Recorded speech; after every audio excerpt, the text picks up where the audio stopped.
This a low bearing wall.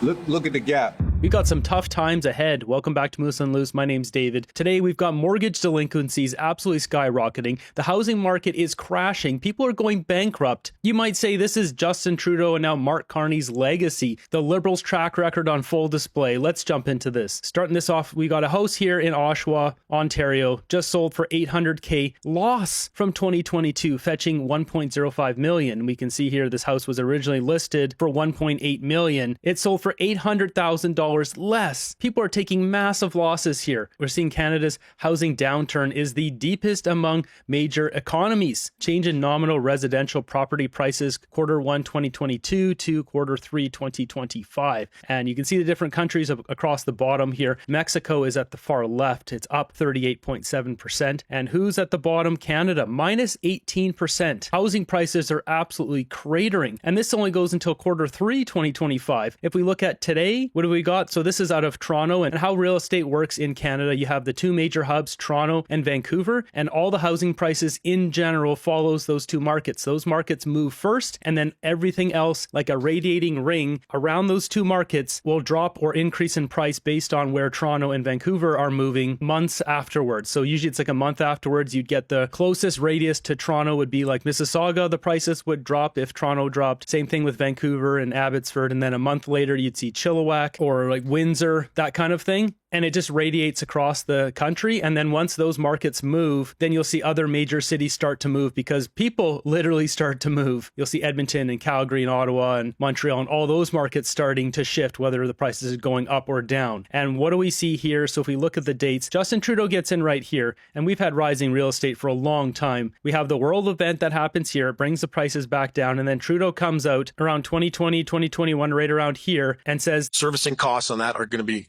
very high. Sorry? The servicing costs on the debt that you're going to have to carry that you're adding to now, right? Interest rates are at historic lows, Glenn. Okay, but it's still a lot of money. It's still a lot of money. No. encouraging people to go out and get mortgages and all that. Meanwhile, Justin Trudeau had a real estate development company, and we see this absolute skyrocket here. In Toronto, detached homes on average were $1.6 million. And then that was in June of 2022. And since then, it is just cratering. So if we look in the past year, we can see 2025, Mark Carney takes over right here. And this is what's happened since. So this is detached houses, the red, the blue is townhouses, and the green down here is condos. What we're seeing is people don't want to sell, but now they're being forced to sell because they can't endure their mortgages. And Canadians don't have enough money to buy these properties. People were YOLOing into these, thinking that, oh yeah, you got to get into real estate. It always goes up because you look at this graph and, well, it looked like it always went up, but no, it doesn't always go up. There is a limit. The mortgage delinquencies in Canada is out of control. We've got Saskatchewan Log's highest mortgage delinquency rate in Canada for 31st quarter. 31. Here's another article talking about that 8 years straight. We've also got mortgage debt may blow past $2 trillion in 2026 coming from Equifax. But 1.2 million mortgages are expected to renew at higher rates this year. In July, the Bank of Canada projected average payment to rise 6%. I mean, this is going to wipe out people. They won't have enough money to pay for this because the cost of living is going up. Food is going up so much. It says here some borrowers potentially seeing increases between 15 and 20%. We got this one on Financial Post. Mortgage delinquencies more than quadrupled in this Canadian city with no relief on the horizon. And the city it's talking about here is Toronto and Vancouver. As I said, these are the anchors, the hubs. Everything else radiates around these. So once these move up or down, every other town and city will follow. So moving ahead, we've got Shazzy Gully posting this. More and more Canadians are Googling bankruptcy. Yeah. So that's what this line is here. This is the trend line over time. This is just relative to itself. But I mean, you can see here, it's at 100% across this entire term here from about 2020 to 2026. And with that, we have businesses also closing because if people don't have money to run their businesses, they're also unable to pay for their homes and their mortgages. 45,400 businesses closed in November, not during the world event now. Total count holds steady only because health and education funded by taxpayers are doing the lifting. So he's comparing November to November here. So November 15, Trudeau gets in, and this is the most recent, and we're seeing 45,000 business close. And comparing that to the world event here, it's almost the same. There's a slight difference here. It's not much. 8,000 businesses. Meanwhile, we've got 73,000 realtors in Toronto and 63,500 soldiers in Canada. I can only imagine that numerous realtors, like tens of thousands, have had their careers wiped out in the last 5 years. We've got 22,000 condos completing in the GTA this year, up 35%, could default. People don't have the money. only, get this, up to 35% could default. Canadians are going through mortgage delinquency hell. Vitor Almeida is desperate. He bought a pre-construction condo just over 5 years ago. Now it's built, but the value has dropped and he can't get a mortgage. If I did know that this could have happened, I wouldn't have bought the condo. Like a growing number of Canadians, Almeida couldn't close the deal. He's lost his deposit of about $130,000 and may owe the builder even more. I thought, we would be okay. I didn't think that somebody would come and take away our life savings. Since hitting a peak in 2022, house prices have collapsed. Toronto condos hit especially hard, falling 25%. Pre-construction buyers are particularly vulnerable. Here's why. If they signed an agreement to purchase a home for $500,000, but at close the appraisal plummets to $400,000, the buyer needs to make up the difference. No one has that money readily available. So they're having to come up with sort of creative solutions to bridge that gap in order to ensure that they can close. Those creative solutions, at least in Vancouver, end up being some sketchy loan shark in Richmond, and you get outrageous interest rates, but they do lend you the money, that kind of stuff. In reality, if you're going to get into pre-sale condos, you should be able to put down a lot more than 20% and know you have a secure job. But even then, people think their job's secure until, well, it isn't. And I know full well I've lost my job before. You have a boss backstab you, throw you under the bus because they screwed up at work, and suddenly you don't have a job. That's why I switched over to doing YouTube, and I was making on average 35 grand a year. Some years only making 18 grand a year, but knowing full well that it was all down to my own hard work and somebody couldn't fire me gave me a peace of mind I never had when I worked in the video game industry. Today though, you can't live on 35 grand or 18 grand, even 100 grand. People are struggling. We have doctors and surgeons, pharmacists who making a couple hundred grand a year are struggling to survive. I mean, a lot of doctors' offices have shut down because things are too expensive. The rents are too expensive. We need some serious change. You got to get rid of these liberals. That has some turning to social media, trying to find others to take over their units. If they can't reassign, they may be able to find an alternative mortgage lender, but walking away entirely is much more difficult. There's no question that the developer will chase you through the courts, and they will win because you signed a valid contract. There are more than 22,000 condos forecast to be completed this year in the Greater Toronto Area. Experts predict up to 35% of buyers could default. No one escapes. No, every single person is closing on a unit that they bought 5 years ago that's worth less than what they paid for it. And if, I mean, technically, some people might escape. You bought a place for $1 million and it's gone down and now it's only appraised at $500,000, and you put $200K on it, and then they're just going to take that $200K and you got to make up the difference there of $500K. Some people are just going to flee to Thailand and never come back to Canada. They're not going to work their entire life to try to pay off that big swing in the real estate prices over 2 years and working 30 years to do it. A lot of people will just move to another country and never come back. So I wonder if we're going to see a big exodus of people just booking it and running, leaving the developers with no buyer for their property. Obviously, they still have the property. They'll be able to sell it. It'll just be at a much lower rate. if home prices continue to fall, those losses will keep growing. Nisha Patel, CBC News, Toronto. This is a disaster. And a lot of this was spurred on by Justin Trudeau saying, go out there, get a mortgage, interest rates are low, everything is going to be good. And it was not good. It was the worst thing he could say. We should really know what Justin Trudeau owns in his real estate development company. It's very disingenuous and it's absolutely ruined lives. Surely the Canadian economy was backed by something else than a giant real estate Ponzi, right? Yeah, that's the problem. Everyone just thought it always goes up, and then all this money came into Canada and just pumped it up and it finally burst. I mean, we've got like stuff like this, just sold $250K below its 2016 price. That is massive. So we can see how many times this place has been listed here. So listed in 2016 for $2,088,000, then listed it greedily for $2.8 million, $2.9 million, 2.4, 2.2, 2.3, and now it's back to $1.8 million where it finally sold. More and more what we're seeing now is people get their brand new units, and what do they find behind the walls? Stuff like this, just crappy workmanship. This is why you gotta come when you get your house built. You gotta inspect it. You gotta come every single day to watch these folks build your home. This a low bearing wall. Look at the gap. Look how your nails in here. Look at this one. Look right here. Look at this. Look.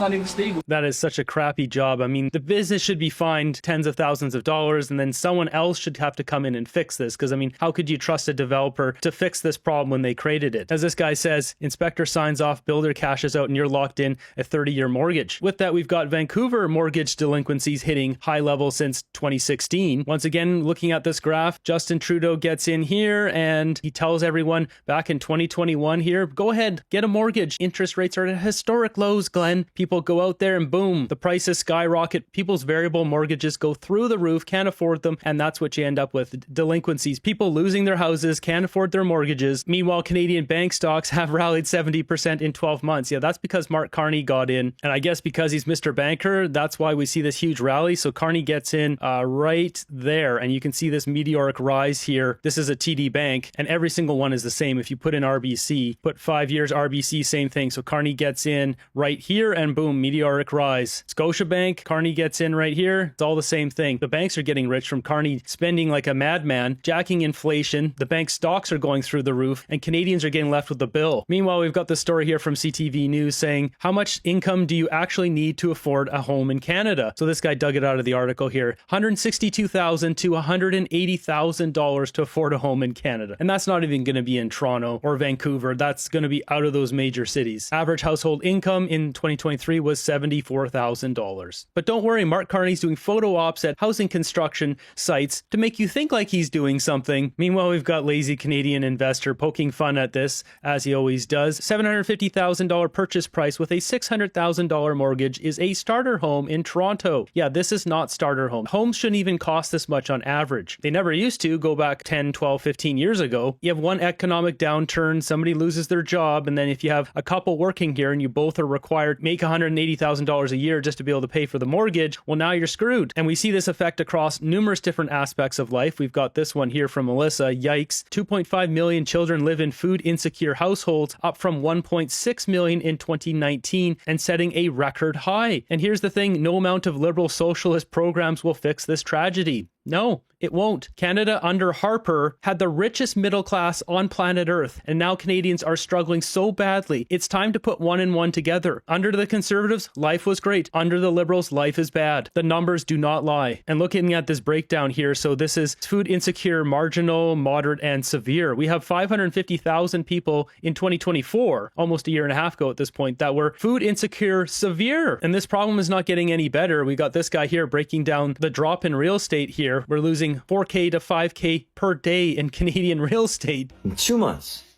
call 3 months, December, January, February, 3 months. Houses have dropped north of $250,000. If you put that across 60 days, that's like $4,200 a month $4,200 a day that we're losing in home equity. And obviously that's unsustainable. It has to plateau at some point. But right now, that's the rate. And that is absolutely scary. And I had to get this out there because I don't think people are, like, no one's paying attention to this.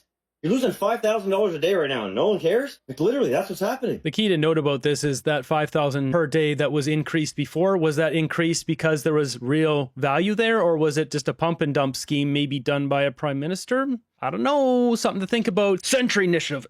Sorry about that. I had something in my throat there. When you're bringing in millions of people and straining the housing system, it inherently boosts the value of homes. These liberals cashed out on this. I've been warning people about this for 2.5 years now. This isn't just going to come back tomorrow. You got to think, if we lose 20 years of home equity, which I believe we're going to lose 20 years of home equity in our properties, how long is it going to take to recuperate that? That may never come back. In reality, these homes were never worth that much to begin with. It's not going to happen in 10 years, in my opinion. I could be totally wrong. We could have this magical government come in and replace the existing one and fix everything and records.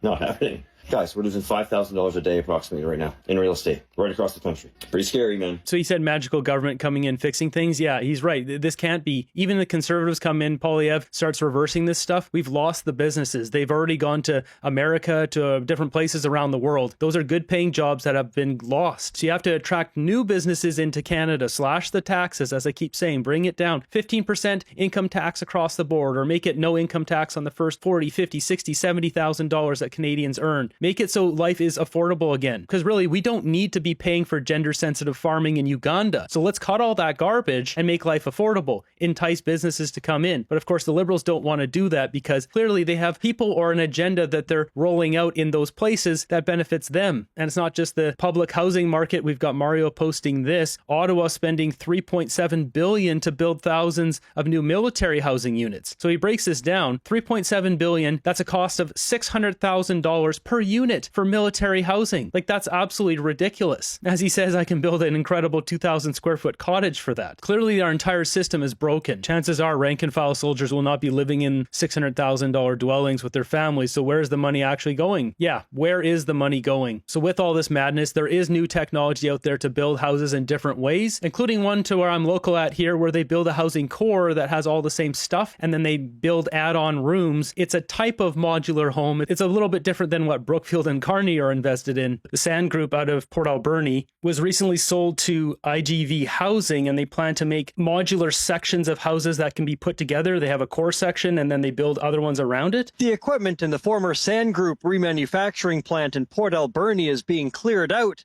as the new owner makes way for an entirely new industry here. We believe that this manufacturing facility should produce about 2,000 to 3,000 homes a year. The founder of IGV Housing, Josh Hunt, has built homes around the world, primarily in Australia, but has settled here on the island, and with this patented hybrid prefabricated housing model, plans to make homes faster and cheaper for Canadians. When you're living in your home, you still live in a nice open span type living environment, but we can build it much more efficiently, both with speed and cost. It all begins with what he calls a smart core, consisting of the kitchen, bathrooms, heating, ventilation, and air conditioning. They'll be built on a production line in this plant, then shipped to the site where the rest of the house will be built around it, also using prefabricated pieces. On our team here, we've got guys that have worked at Toyota and Mercedes, etc., to get efficiencies of factory manufacturing. He says a crew will build one smart core every 4 hours and that some multi-unit buildings would have more than one core. He has a target cost of $150 a square foot for an entry-level home, which is roughly half the cost of current conventional construction. He adds it will only take 4 weeks to build a home. All of this, he says, could go a long way to help solving Canada's housing crisis. We absolutely are keen to be involved, and the Minister of Housing, Minister Robinson, he's been here to have a look at what we're doing, which was fantastic. Prime Minister Mark Carney has announced Build Canada Homes, an effort to build more affordable housing. Yeah, so Build Canada Homes isn't going to build anything, just like Justin Trudeau's housing accelerator didn't do anything. They were even caught out on it with that leaked audio where they admitted the housing accelerator wasn't going to speed up housing. They just wasted billions of dollars. But this is an interesting idea, having a central core that has the plumbing and HVAC and all that stuff, and then you just build stuff around it that doesn't require all that. Then you don't have to move pipes and stuff all over the place. So it's a smart idea. Using modular and prefab construction, with the feds contributing $25 billion in financing. IGV Housing is ready to take part and expand nationally when the time comes. And we believe that Port Alberni producing 2,000 to 3,000 homes a year could really service the island well. And I think what a fantastic way to start. Let's start on the island and show the rest of Canada how to do it. The plant will soon be ready to start producing those smart cores for a 228 apartment development in Ucluelet that will see the first units completed in May. A workforce of 80 people will start production here in just a few weeks. These are nice looking houses. So a lot of these modular homes, they look really crappy, but these are nice. You just have a core and then build around it. The problem is these houses here, how much they cost? $1 million, $2 million, $5 million bucks? And that's another thing. They're making this cheaper. Are they going to sell them cheaper, or are they just going to sell them slightly cheaper and then pocket all the rest of the profit? Right now, housing is so unaffordable and we have so much land, it's getting ridiculous. On top of that, on Vancouver Island here specifically, a lot of these areas, even if you own land, you can't build your own house. You can't put a tiny house on your own land. The regulations, the rules, they're so ridiculous. People aren't allowed to live in their RVs for more than 6 months. Like, what are you supposed to do in this country when they've made life so unlivable?